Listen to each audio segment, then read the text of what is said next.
नमस्कार, India voice देख रहे हैं आप। आपके साथ मैं हूं स्वीटी दीक्षित। बुलेटिन की शुरुआत करेंगे हम जानकारी के साथ। बता दें कि प्रधानमंत्री नरेंद्र मोदी ने सोमवार को सऊदी अरब के युवराज मोहम्मद बिन सलमान बिन अब्दुल अजीज अल सऊद से कई मुद्दों पर व्यापक बातचीत की। इस बातचीत के दौरान द्विपक्षीय व्यापार और रक्षा संबंधों को मजबूत करने पर ध्यान केंद्रित किया गया। बता दें कि G20 शिखर सम्मेलन की समाप्ति के बाद बिन सलमान इस समय भारत की राजकीय यात्रा पर है। वार्ता से पहले सऊदी अरब के युवराज का राष्ट्रपति भवन के प्रांगण में औपचारिक स्वागत किया गया।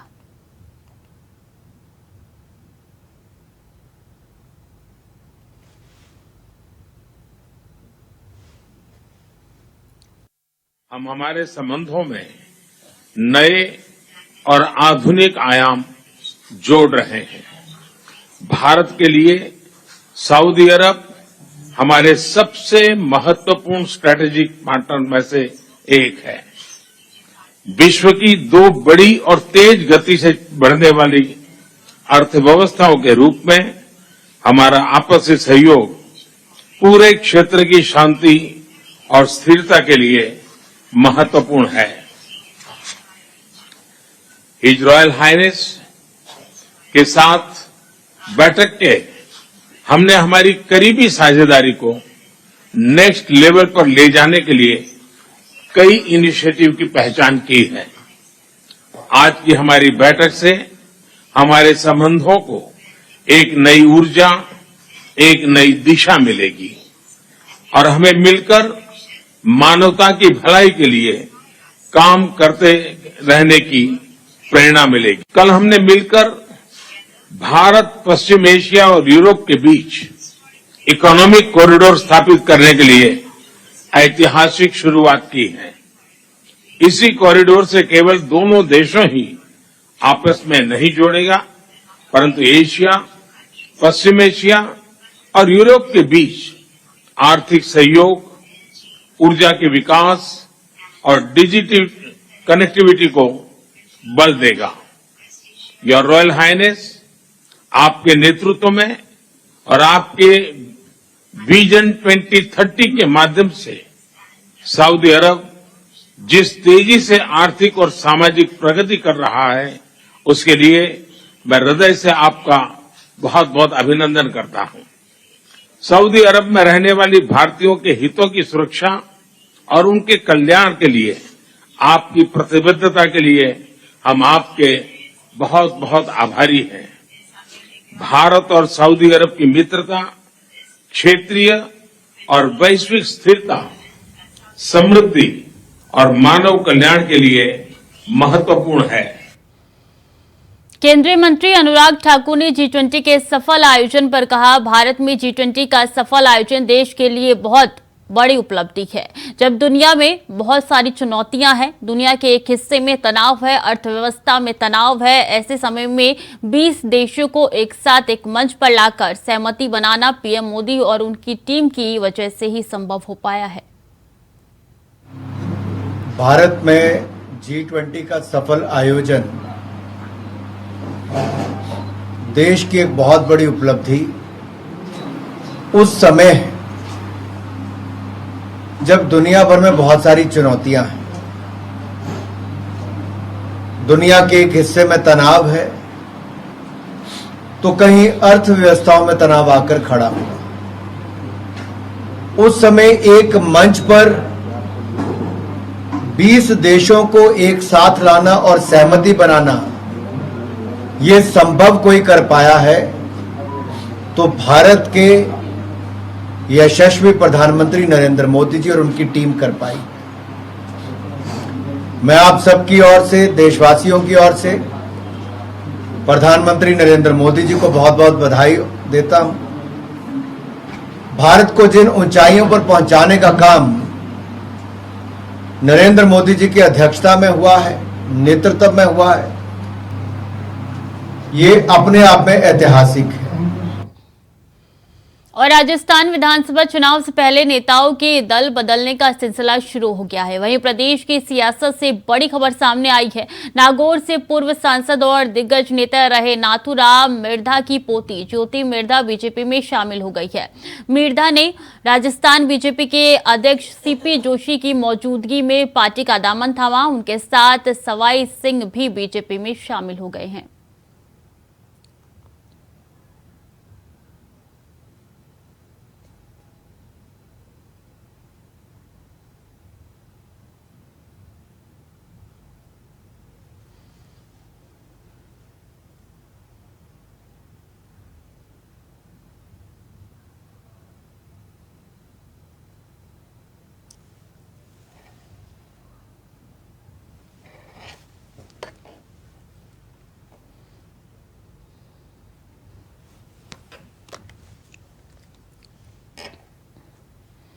और भारी सुरक्षा के बीच आंध्र प्रदेश के पूर्व सीएम एन चंद्रबाबू नायडू को राजमुंद्री सेंट्रल जेल ले जाया गया। उन्हें आज भ्रष्टाचार के एक मामले में 23 सितंबर तक न्यायिक हिरासत में भेज दिया गया। बता दें कि चंद्रबाबू नायडू को रविवार सुबह भ्रष्टाचार निरोधक ब्यूरो की एक अदालत के समक्ष पेश किया गया। इससे पहले उनसे यहां कुंचनपल्ली स्थित सीआईडी के विशेष जांच दल कार्यालय में लगभग 10 घंटे पूछताछ की गई।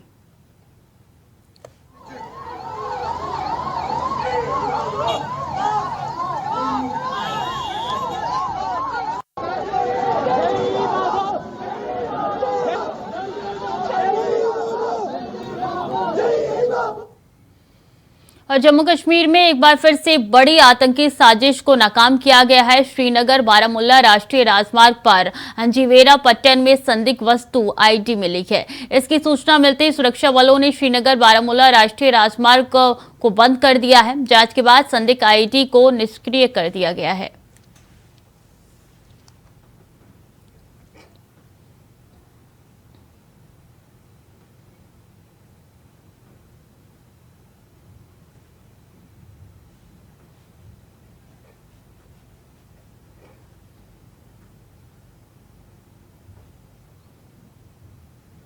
बारामूला से लश्कर के 3 आतंकी गिरफ्तार हुए हैं। अहम जानकारी आप तक पहुंचा रहे आईडी भी पुलिस को यहां पे मिली है। 3 हैंड ग्रेनेड, 30 से AK-47 भी पुलिस ने बरामद की है। इलाके में सर्च ऑपरेशन लगातार जारी है। तो बारामूला से पुलिस को बड़ी कामयाबी मिली है। सुरक्षा बलों ने यहां से 3 लश्कर से संबंधित आतंकी को गिरफ्तार किया है।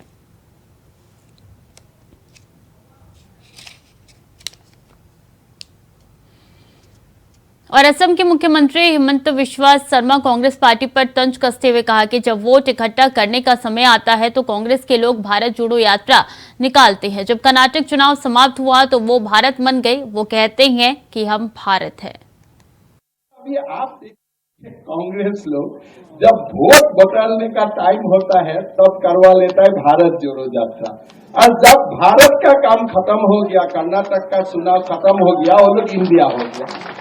अभी बोल रहे हम लोग इंडिया है। हम बोला भाई आप लोग इंडिया कैसे है? भानाती जी ने तो बताया फुल स्टॉप का कहानी, लेकिन फिर बताया कि नहीं हम लोग इंडिया इंडिया। हम बोला आप लोग डुप्लीकेट का तो सरदार है।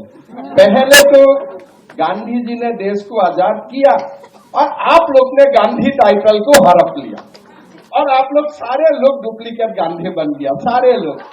अभी कैसे गांधी बना? मैं तो रिसर्च बहुत दिन किया। अब कौन सा फॉर्मूला में इंदिरा गांधी, राहुल गांधी, राजीव गांधी, प्रियंका गांधी, कौन सा फॉर्मूला में गांधी होता है आपको दिखाई नहीं देगा। इसलिए बहुत सारे ये है, ये तो इंडिया का जो पहला स्कैम शुरू हुआ वो टाइटल से ही पहला स्कैम शुरू हुआ कि किसी का टाइटल लेके हम गांधी बन गया, और इसी जैसा हमारा देश को हड़प के वो इंडिया बनना चाहते हैं। तो हमने बोला, फिर बोलते हमको डर गया इंडिया नाम लेके। मैं बोला काल को अगर डकाइत अपना नाम गांधी ले लेगा, क्या वो डकाइत क्या साधु बन जाएगा क्या?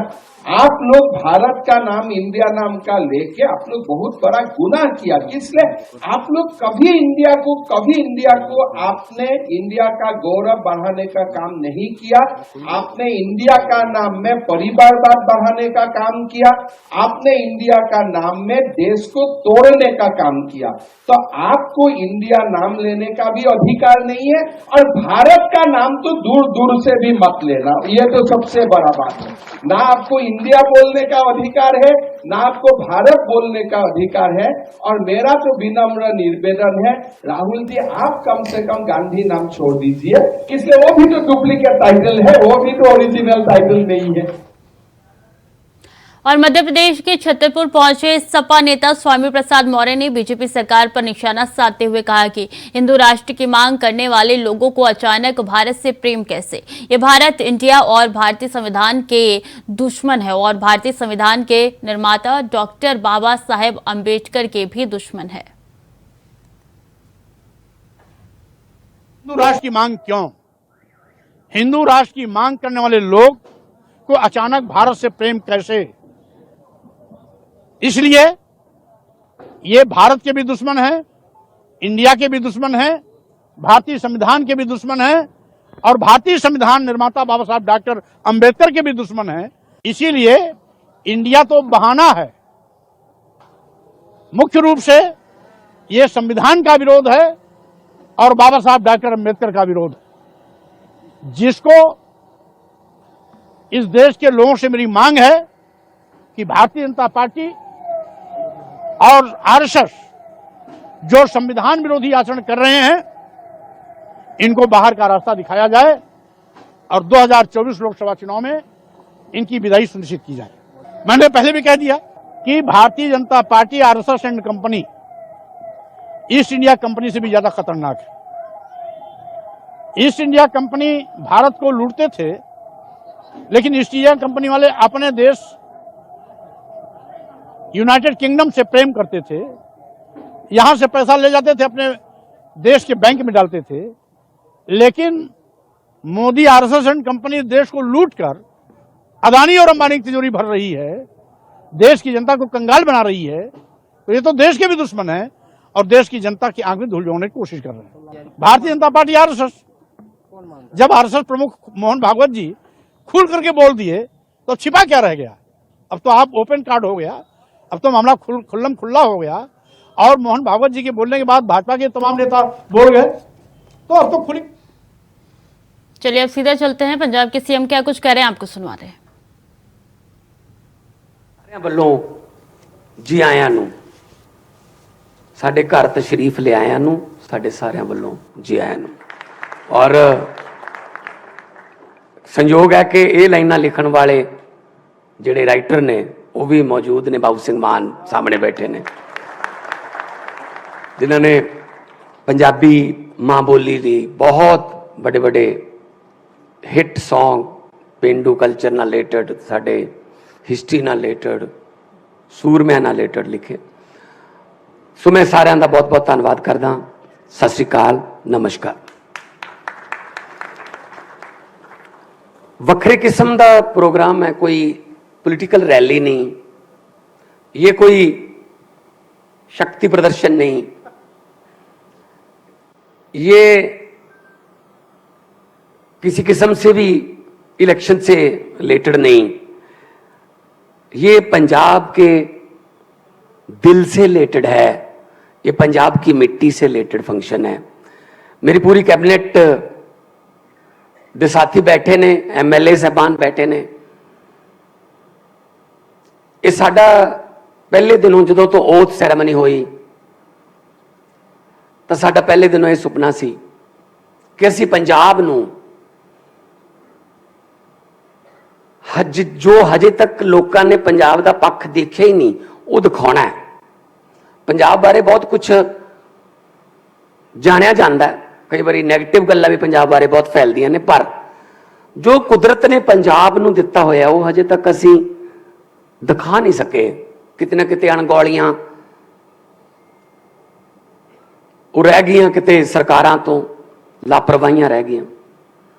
सो असी ये फिर टूरिज्म डिपार्टमेंट नाल गल करके अफसरां नाल ये फैसला किया कि आपां पंजाब नूं, पंजाब दे टूरिज्म नूं उस लैवल ते लै जाना है जिथे इस तो पहलां कदे नहीं पहुंचिया सी। क्योंकि जियोग्राफिकली भी पंजाब जिहड़ा है वो टूरिज्म वास्ते सब तो फिट प्लेस है, क्योंकि मनाली जाना है तो पंजाब ਵਿੱਚ ਦੀ जाना है, कुल्लू जाना है पंजाब ਵਿੱਚ ਦੀ जाना है, मंडी, कांगड़ा, शिमला, किते ना किते पंजाब की धरती ने टच। जे किते धार्मिक टूरिज्म पक्षों गल करिए, चाहे बगलामुखी जाना है, चाहे चिंतपूर्णी माता ते जाना है, मणिकरण साहब जाना, नैना देवी जाना, तो पंजाब दे विचों रस्ता जाता है। पंजाब अपने आप च जिस तरह पहला जिक्र किया गया कि रिलीजियस टूरिज्म पक्षों पंजाब का कोई देश दे विच सानी नहीं। 1 लाख डेली दी फुटफॉल है कल्ले अमृतसर साहब दी। 1 लाख बंदा नतमस्तक होना आंदा। सो असीं चाहुंदे हां कि पंजाब ट्रैवल वाले पास्यों, पंजाब देखने वाले पास्यों, टूरिज्म वाले पास्यों लोगों को दिखाइए कि साडे कोले कुदरत ने की दिता। आम तौर पर फिल्मों के विच तुसीं सरों के खेत जां हरे भरे खेत तुसीं देख लैंदे हो, पर नहीं, उस तो बिना भी बहुत कुछ है जो तुहानूं PDF फाइल दे विच टूरिज्म तुहाडे कोले पहुंच गया होगा। मैं कित्थों शुरू करा, मैनूं सिरा नहीं लभदा, क्योंकि पंजाब वो धरती है जिथे हर पिंड दे विच 12,600 दे करीब पिंड ने। हर पिंड दे विच वो कोई पिंड है ਜਾਂ नहीं होगा जिथे किसी शहीद का बुत ना होवे, ਜਾਂ शहीद के नाम से उसका गेट ना होवे, ਜਾਂ स्टेडियम ना होवे, ਜਾਂ स्कूल ना होवे। भावें आज़ादी तो पहला वाली शहीदियां, भावें आज़ादी वेले दी शहीदियां, भावें आज़ादी तो बाद आज़ादी नूं बचा के रखण दियां शहीदियां होण। साडा कोई पिंड इहो जिहा नहीं हैगा जिथे कोई शहीदी बलिदान ना दिता गया। तो आप सुन रहे थे किस तरीके से पंजाब के सीएम का कहना है कि जो भी जाता है पंजाब के रास्ते से होते हुए गुजरता है, और ऐसे में पंजाब का विकास के पथ पर अग्रसर होना काफी अहम हो जाता है और तमाम उपलब्धियां भी वो गिनवा रहे थे। खबरों में आगे बढ़ेंगे। राजधानी दिल्ली में एक बार फिर शक की वजह से एक महिला की मौत हो गई है। उत्तर पूर्वी दिल्ली के जाफराबाद इलाके के विजय मोहल्ला में साजिद नाम के पति ने अपनी पत्नी की चाकू से गोदकर निर्मम हत्या कर दी है। पुलिस के मुताबिक आरोपी पति ने अवैध संबंध के शक में पत्नी निशा को दोनों बेटियों के सामने मौत के घाट उतार दिया।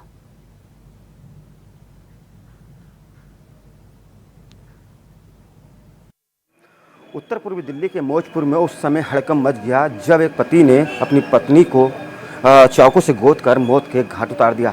हम इस समय मौजूद हैं घटना स्थल पर। मैं तस्वीरों में आपको दिखाना चाहूँगा कि यही वो मकान है जहां पर साजिद रहता था। देर रात आपस में दोनों पति पत्नियों में लड़ाई हो गई, जिसके कारण लड़ाई जब ज़्यादा बढ़ गई तो साजिद ने चाकू लेकर अपनी ही पत्नी को चाकू से गोद कर मौत के घाट उतार दिया। इस पर ज़्यादा बात करने के लिए हमारे साथ मौजूद हैं साजिद की बेटी। क्या हुआ था? शुरू से हुआ था। पहले ना नीचे वालों की लड़ाई हुई थी, तो लड़ाई होने के बाद वो दोनों चले, तो बस वो रास्ते में आ रहे थे पापा, तो पापा के साथ पापा को आलिया पे मिल गई, वो नाम था ना उनका, तो आलिया पे मिल गई। आलिया पे ने कहा भाई ऐसे क्यों कर रहे हैं, ऐसे ऐसे कहने लगी मेरे घर का पीछे छुटवा दो।